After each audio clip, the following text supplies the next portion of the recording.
Hello, Facebook. We are live. Come on in. Come on in. Let's do this. It's Therapy Thursday. We are in the house on Therapy Thursday. Let's go. Come on in. Come on in. It's Therapy Thursday.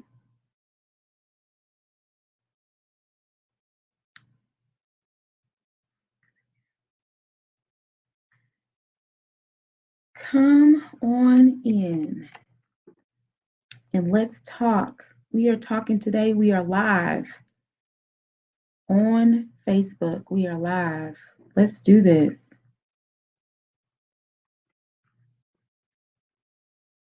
Welcome, welcome, welcome.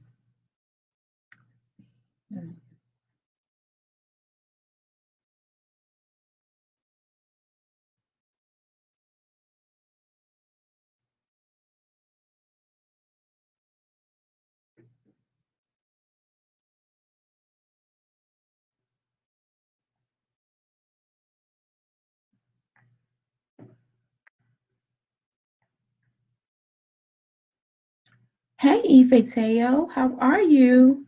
Am I supposed to call you that in public? Hey, Ladybug, how you doing? Thank you for joining me. It's so good to see you. You and I need to hang out. I saw that message, so we need to talk. So let's make sure we put each other on our calendars, okay? Let's do that. Welcome. Thank you for joining me. How are you doing today? Please type in if you can hear me. Type in and let me know that you can hear me, okay?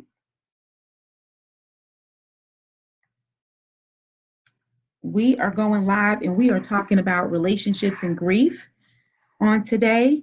I'm going to give you a little bit about who I am, what I do, and why I consider myself the grief guru. So we'll talk a little bit about that. We'll talk a bit, we're going to talk about grieving in a way that we hardly ever hear anybody talk about grief. Oh, I know, right? That's what I was saying. I was like, man, I shouldn't have said that. I should have said Lauren. Hey, Lauren Page, how you doing, girl? And do you know that for years I still remember your full entire name, but I won't put that out here today because that's nobody's business but ours. Okay, I'm gonna leave that alone. That's just gonna be me and you. That's just me and you and your mama and the rest of them that knew you from way back. It's so good to see you. It's so good to see you. Come on in. We are live. It is 1:08. I'm going to give everybody just a couple more minutes to join me live here on Facebook. And we're going to talk about grief and relationships. We're going to talk about how grief impacts relationships. We're going to talk about grief today in ways that we've probably never heard grief talked about and spoken about before. And I am so excited about this topic because of the way that I practice in my private practice. I practice from a grief and loss modality. Although I use several different other modes of therapeutic intervention, of course, we hear some of the common ones, CBT. Right now, I am in EMDR training. And so I'm excited about being able to have a new modality to introduce to my clients, particularly when we talk about trauma and trauma related mental health concerns. And so I'm excited about this. I'm excited about what we are able to do. I'm going to try to jump on live as well on my Graceful Journey page. So let's see what we have here, what we have going. Let's see if I can post this live on my Graceful Journey page. So bear with me. Bear with me, bear with me. I'm going to go live on my Graceful Journey counseling page. And please, if you can, share this with somebody. There's going to be a lot of information that I'm going to discuss today, particularly information in reference to grief and grieving. A lot of times we do not see grief outside of death. When we hear the word grief and grieving, we only associate it most times with death and dying. But I'm going to give you a whole new perspective on this thing. Hi, E. Trudy. How are you? It's so good to see you. Thank you for joining me. I appreciate it. I'm trying to post on my, here we go. I'm trying to post on my Graceful Journey page. There we go. We're going to start live here on this Graceful Journey page as well. Hey, Graceful Journey Counseling. Thank you, everybody, for joining us. So if you all see me looking at two different cameras from two different directions, it's only because I am going live on two different pages.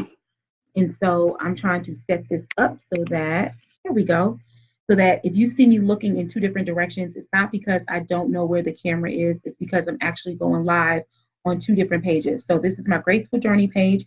Hi to all of my Graceful Journey Counseling followers and viewers. Thank you so much for joining me today on this live. I'm going to give it about one more minute and then we're going to just go into this thing and we're going to start talking a little bit about grief and what it looks like when we're grieving something other than death. Because we oftentimes only associate grief with dying.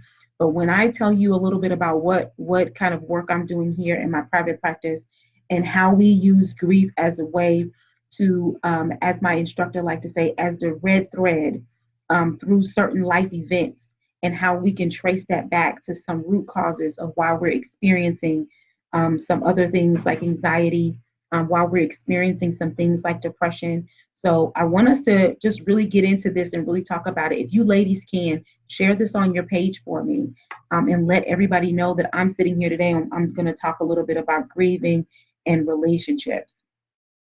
And most times we don't understand that what's hindering us in our current relationships is that we haven't had an opportunity to grieve the loss of the last one we were in, particularly because no one has told us that we needed to do such, and the necessity of being able to grieve the ending of one thing in the beginning of another. Even if the relationship was bad for us, even if it wasn't a good fit, even if it was something that we should have gotten ourselves out of, and we did not do that, or we decided at this time, okay, now it's time for me to get out of this relationship and to move forward, and I know that this is the best thing for me, you still need to grieve. And somebody still needs to give you that space and that grace to grieve the ending of that relationship so that you may move healthy forward into what's next for you. So I'm going to go ahead and get started. It's about 1:12, and I'm going to give you just a few good hits and pointers on what we're doing in terms of grief and how we grieve relationships, how we grieve the ending of relationships so that we can then move forward and walk forward into a healthy new situation without having the grieving and the loss of that other relationship trailing behind us. So most of us, when we hear the word grief, first of all, let me just introduce myself again. My name is Tori Dixon. I am a licensed professional counselor here in Dallas, Texas. I am the owner and I am also the practitioner for Graceful Journey Counseling. We are located at 3901 Arlington Highlands Boulevard here in the Arlington Highlands. And so we are just doing work and we are accepting new clients. So if you have questions or if you would like to get in touch with me, why don't you go to my website, www.gracefuljourneycounseling.com. Again, that's www.gracefuljourneycounseling.com. And if you want to set an appointment, there's information just at the top where it says frequently asked questions, where you can ask questions and you can even set an appointment by hitting that request appointment button down at the bottom of the page. Okay, so I am a therapist, but I am also a licensed mortician. I've been a mortician for 13 years. I'm licensed right now in the state of Georgia. I have been licensed in the state of North Carolina, and I'm thinking about reciprocating that license here in the state of Texas. I haven't decided yet, but we'll see what happens. What propelled me into therapy was my work that I was doing with families in regards to death and dying. Of course, we sit with families all the time and we help them make funeral arrangements and we put them in the best position to have the best service that is the starting point of that grief counseling for clients, right? So for our families. So I believe that whenever we do a memorial service, whenever we do a funeral service, that is the beginning of the process of starting a healthy grief journey for those families and that individuals that have experienced loss. So I think those services are very important. Even though a lot of people say things like, I don't want a funeral, Well, if you are going to be the deceased, the funeral is not for you. The funeral is actually for the people who are going to be left behind to mourn your loss. And so, in that case, though the funeral services are very important for those people who are going to be grieving, they need to be able to tap into the community of support that they're going to need following the loss. They're going to need someone to come in and be a guide for them, to hold their hand, if you will, to provide just support, someone to be there, encouragement, and to be an anchor. You know, after you've experienced a loss or in any way, it's almost like you kind of like are in a washing machine, is the way that I like to describe it. You have a hard time finding up. You don't know where up is, and it's important that that service be a really good opportunity for the community to surround you and provide support. So oftentimes when we hear grief, we only hear it in the terms of having lost a loved one, death and dying. My perspective in the way that I practice is I believe that when we can get to the root of where the loss occurred, we can then start to again find the red string between the loss and between the symptomatology of what you are experiencing, be it anxiety, be it depression, oftentimes even other mental health issues, in my opinion, are associated with some loss. Even when you talk about trauma, trauma, even though trauma for most of us and for most people who are experiencing mental illness is the root cause of the mental condition, trauma. Trauma in and of itself is an indicator that there has been a loss. Either there's been a loss of security, either there's been a loss of safety, either there's been a neglect in some way, because neglect, which is the lack of having something, right? Instead of something having happened to you, neglect is when something does not happen for you. And even in that regard, you were still in many ways experiencing a loss.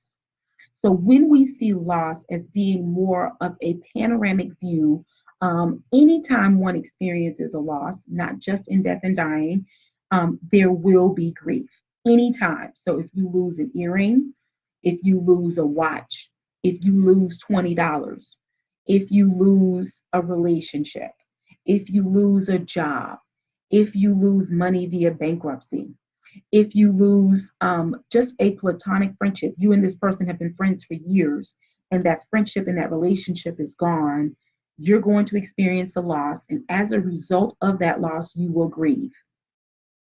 We call grief all other things except for grief. We title it as other things because most times we don't want to actually go through the necessary process of grieving. We don't want to face a loss. We don't want to take a loss, right? A couple of years ago, I don't remember who it was, but somebody said that all I do is win, win, win, no matter what. We are in a society where, in many terms, in many instances, we run away from loss. Nobody wants to take the L. Everybody wants to get the W, but we don't want to take an L. And so, because we don't want to take an L, we don't know what to do when we lose things. We don't know what to do when the relationship fails, and we don't know how to cope. We don't know what the process is to get us from the loss to maybe to finding ourselves and finding some sense of stability, because we don't want to go through the grieving process. Today, we're going to talk about relationships because oftentimes when we lose a relationship via divorce, via separation, we don't take the time that we need to actually grieve the loss of that relationship. And as a result, we tend to take those tendencies and we tend to take those things into new relationships that can oftentimes hinder our ability to properly function in new relationships when we've never grieved the loss of an old relationship. We say things like, I'm just going to get over it. I'm moving on. I'm moving forward. It was necessary. And it may have very well been necessary. The loss, the relationship ending may have been necessary. But today we're going to talk about how we take grief and how do we grieve the loss of relationships. Okay, and I think that's just very, very important that we talk about that today. So what we know of grief is that there are 5 stages of grief. And this may be very elementary to most of us who are either in the mental health profession or we are in some profession where we've heard about grief and loss. Elizabeth Kubler-Ross came up with these 5 stages, but it's important to note that just because they happen in stages or because we describe them in stages, it doesn't necessarily mean that they happen in stages. It doesn't happen 1, 2, 3, 4, 5. It may be 4, 3, 2, 1, 5. It may be 2, 3, 4, 5, 1, 2. Like it may just be, it's a combination of these things that happens because grief happens in waves. They don't necessarily happen in stages. But what she did was is she broke these things down into stages so that as you are experiencing whatever you're experiencing and going through in the process of grieving, you'll be able to kind of pinpoint where you are and pinpoint what you're experiencing and why. Okay. So the first stage that we know of grief is denial.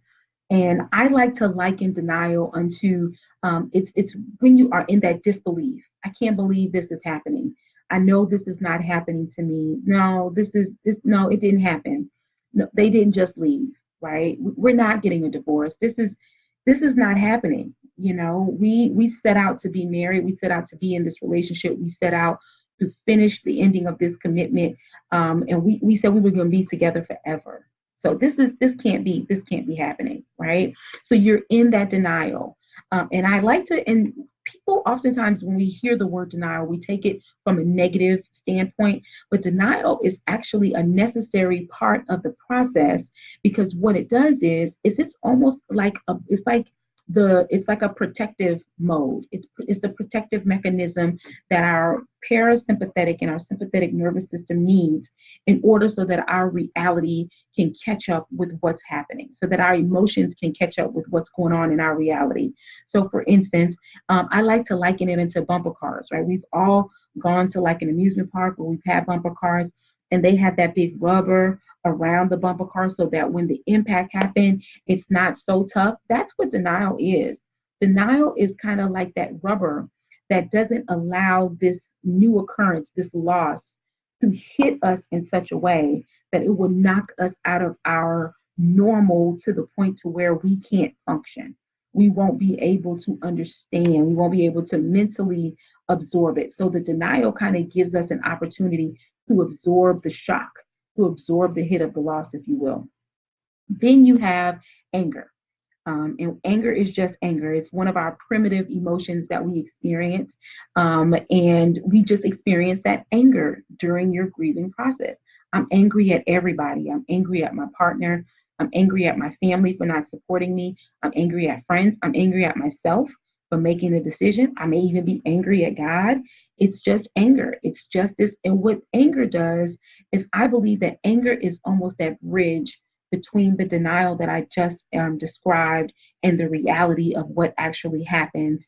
The anger actually puts an emotion to that. It's the bridge of emotion that helps us to slowly come to the point of us accepting and understanding that this loss actually occurred. Oftentimes, when we experience losses, we don't even really, it doesn't really feel like a loss. It takes a little bit of time for us to catch up, our emotions to catch up with the actual reality of having experienced the loss. And I believe anger is that bridge that connects our emotion to the reality of what happens. It almost slowly pulls us out of that stage of denial where we're saying, no, this didn't happen. But that anger, that primitive emotion, is really what connects that denial phase with with the reality of kind of what's happened to us. Hi Tiffany, hi Sean. Thank you so much for joining me. And so then we have bargaining. And bargaining is that thing that we do to try, and I like to say fill in the blanks between in the sentence of what's happened to us, right? Because our human minds will not allow us to have blanks, right? So if I said something like next week I'm going to, and I left you kind of hanging, the first inclination of your mind is to try to fill in that blank. Going to where? You going to the store? Are you going to the movies? Are you going where are you going? So bargaining is the process of us trying to fill in the blank of what's been missing in this whole situation as a result of this loss.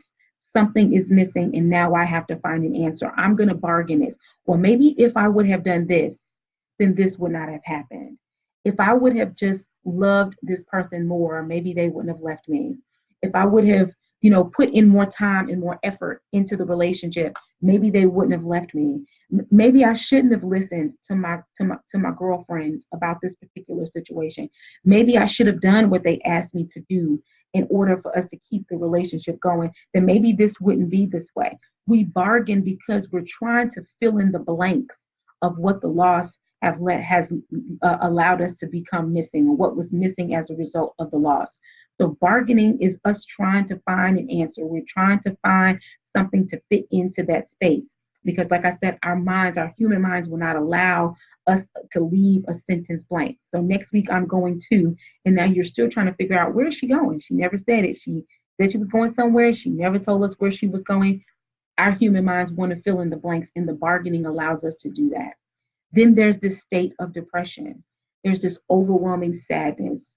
There is this, oftentimes, even a guilt, and the sadness is pervasive, but the sadness is completely associated with the loss. And in terms of what we're talking about today, it's the loss of this relationship.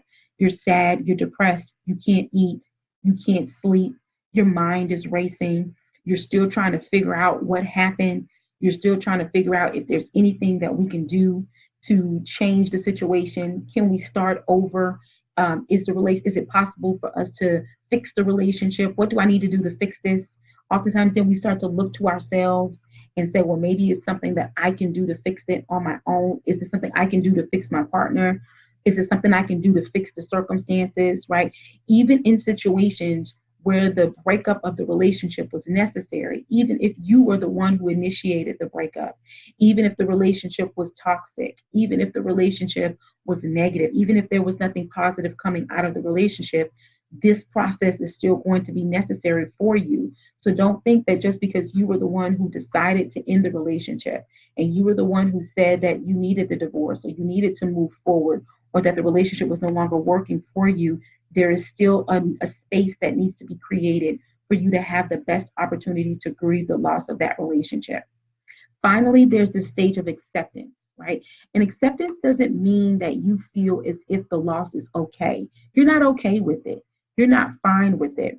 But what you're saying is that I'm accepting my task of creating a new normal for myself.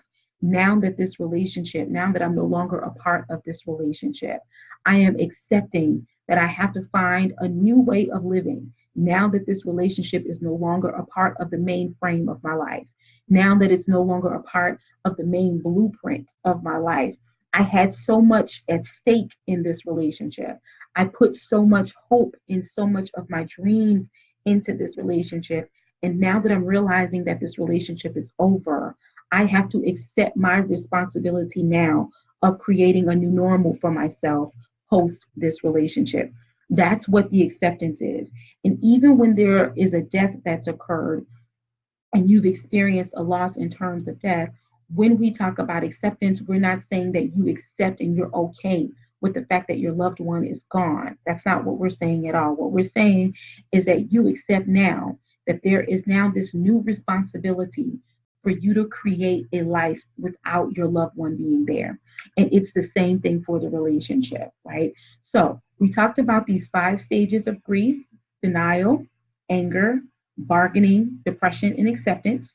We talked about the fact that grief is going to be necessary whenever there is a loss. So even if the loss is a relationship and not necessarily a person, right? You are still going to have to find a space for you to grieve the loss of that relationship, right?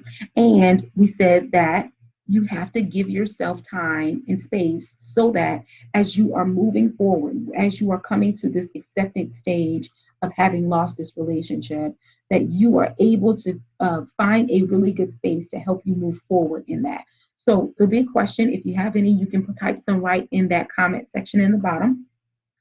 What do I do, Tori? What do I do now that this relationship is over? Now that I'm realizing that there is not going to be a reconciliation here, what do I need to do? One, give yourself grace to grieve. Give yourself grace to grieve. Don't allow anyone to tell you that just because the relationship was bad for you, that it doesn't require you to grieve the loss of it. Again, even if it was a bad relationship, even if it was something that wasn't healthy for you, it still requires you to give it the space for you to grieve that loss. and it's okay to grieve that loss. Secondly, don't feel guilty. Even if you are able to kind of take a look back and you can say, man, that relationship was rather toxic for me. It wasn't helpful for me. We were toxic for each other. We didn't work well together. Even if that's the case, don't feel guilty for being sad and for grieving the loss of that relationship. The grief process is going to be necessary even as you come to a point in a place where you start to ask yourself questions about the relationship, and you start to ask yourself questions about your place in the relationship. If you start to ask yourself questions about, now who am I without this relationship, you're going to need the grieving process to help you to navigate through all those questions and to come up with answers that would allow you, again, to functionally be in the acceptance phase, that now I've come to a point where now I'm creating this new normal for myself as I'm moving forward. So allow yourself that space in that place to grieve. Okay. It's not, it doesn't make you weak. It doesn't make you weak. It doesn't make you less of a person. It makes you human, because grief is a human emotion. It's a human part of the journey that we're living in. We're all going to experience loss at some point. And so in order for us to do that, we have to allow ourselves that space to experience those grief moments. So don't be too hard on yourself, right? Give yourself again that grace to grieve that process. Another thing I would suggest is go talk to somebody. Come sit down and talk to a therapist, so that you can begin to understand. If you're saying, I'm angry all the time, I'm always angry, or maybe even I'm feeling anxious, I'm feeling some sense of anxiety, because understanding that in grieving the loss of the relationship, you're also grieving the loss of the hope that you had for the relationship, right? So I like to tell my clients when they are, they may be in the process of getting a divorce or they're separated. I always like to say to them, no one gets married to get divorced, right? So we don't go into marriage with an understanding that we're going to do this for 2 years, or we're going to do this for 5 years or 10. And then after that, we're just going to go ahead and go our separate ways. So don't think we're going to do 11 years. We agreed on 10. So at 10 years, we're going to do our 10 and then we're out. No one does that. No one gets into the marriage, or gets into the relationship with the anticipation that we're going to break up. So, because that's not the way that we anticipate it and we don't schedule it that way, it's okay that you're going to grieve. It's okay that there's going to be sadness.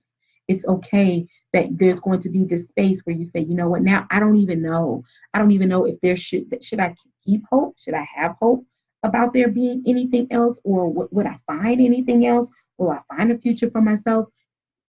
Give yourself an opportunity to go and sit and talk to somebody about that, so that you can put this thing into a better perspective, so that you know that the anger that you're experiencing, or the sadness and the depression that you're experiencing, is actually a normal part of the grieving process. It's a normal part of the process.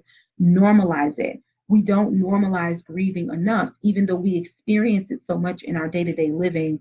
We don't normalize it enough. So when we are experiencing, we think that we're just outside of the norm. We think that we're different or something is wrong with us. When in actuality, we are just experiencing a normal human emotion that is a requirement of a journey. It's a journey. Grieving is not a destination, it's a journey. And oftentimes, what I like to say is that we will grieve relationships at one point in our lives, and then we don't realize that at another point in our lives, we find ourselves still grieving that relationship, because in many ways, grief can kind of be a chameleon. What it'll do is it'll show up in one place and then it'll show up again in another place. And we know what chameleons do, right? They get into an environment and they flush themselves into that environment, and it's a defense mechanism. And our grief oftentimes can do the same thing. It'll show we could have gotten a divorce, and we don't know that we're experiencing certain parts of having had that divorce happen until we get into a new relationship, and we're wondering why we are experiencing some abandonment issues. And even though the new relationship may be going really well for us, we abandon it before it can abandon us, because we say things like, I'm never going to allow that to happen to me again. I've been left before. I've been disappointed before. And so I'm not going to be disappointed again. And what I'm going to do is I'm going to ensure that I'm not disappointed again.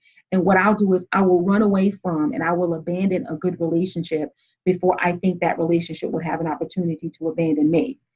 When we don't grieve and when we don't find a really good, healthy space to explore those feelings of abandonment, maybe even those feelings of shame, right? I have a lot of clients that will come and sit and talk to me, and they'll say things like, I never thought I would get a divorce. My parents were married for 40 years, and there's a precedent set in our family that, that's just not what we do. And then here I go, right? And so now there's this shame and there's this guilt attached and associated with a decision that you made that you felt was the best decision for you.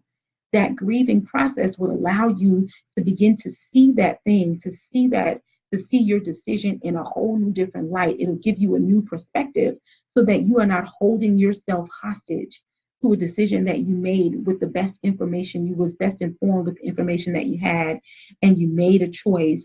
And now you're not holding yourself hostage to making that choice and that best decision for yourself. So there's a lot of things that can be explored as we are discussing grief in relationships and how those relationships end and what we come to see of them at their ending, and what we come to see of ourselves and how we defined ourselves based on how that relationship ended and why that relationship ended. And what grieving and the grief process does is it allows us to take new perspectives and new visions on decisions that we've made and on loss, and how we can integrate that loss into a new, healthy, normal moving forward. So that is my talk today about grief in relationships. If you have any questions, why don't you go ahead and type that in the box, either if you're on Graceful Journey or if you're here with me on my personal page on Facebook. Please type that question in, and if you may ask it. I'll give you a couple seconds to do that. If not, if we don't have any questions, I am going to end this by thanking you so much for joining me today on my Facebook Live as we talk about grief in relationships. Let me just say this. If you see a therapist like myself and we happen to specialize in grief and loss, and you say, when nobody died, I didn't have anybody die. I didn't have any, nobody died in my family. I didn't have a recent death in my family. Don't not come and don't not show up, or don't not come see the therapist because they happen to specialize in grief, right? Because, like I said, I believe that so much of what we are dealing with has attached to it somewhere in the root of that issue, loss. And if we can trace it back to a loss, and if we can provide you a very healthy, safe, open space for you to express your grief, for you to feel your grief, for you to have support as you're grieving, I believe that we can work our way to finding ourselves in a very healthy and whole situation. Again, my name is Tori Dixon. I am at Tori the Therapist on Twitter. I am at Graceful Journey Counseling on Facebook, also at Tori Shalima on Facebook. And if you like Instagram, I am at Tori S. Dixon LPC on Instagram. You may also reach out to me at www.gracefuljourneycounseling.com. Again, that's www.gracefuljourneycounseling.com. This has been Tori Dixon. I am Tori the Therapist. Thank you so much for joining me today. Please remember to share this video with somebody. There is somebody who just experienced the breakup, who probably experienced the breakup 5 years ago, and wondering why they haven't been able to move past this place of being stuck. And they want to know what's going on with it. And they like, I don't know why I feel the way that I feel. And I will tell you it's because they are grieving the loss of that relationship. Somebody needs to hear this today. Share this on your page, okay? This will be the best 33 minutes of their lives. Thank you so much. Thank you so much for joining me. Have a wonderful day. Bye.